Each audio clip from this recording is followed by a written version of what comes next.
ওগো বেহুলা, বলো তুমি আমাকে একটি পুষ্প দিবে, তবেই তোমার স্বামীকে ফিরে পাবে। আমার স্বামীর জন্য আমি যে স্বামী করতে পারবো মা। আমি আমি আমি আমার স্বামীর জন্য তোমাকে পুষ্পাঞ্জলি দেব, কিন্তু কেমন করে মা? আমি তো জানি না, বলো আমায় কি করতে হবে।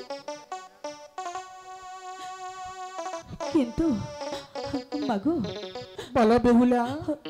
আমি আমি যে পুষ্পাঞ্জলি দেব, আমার কাছে কোনো টাকা পয়সা নেই মা। আমি জানি বেহুলা, তুমি এই দেশে নতুন এসেছো,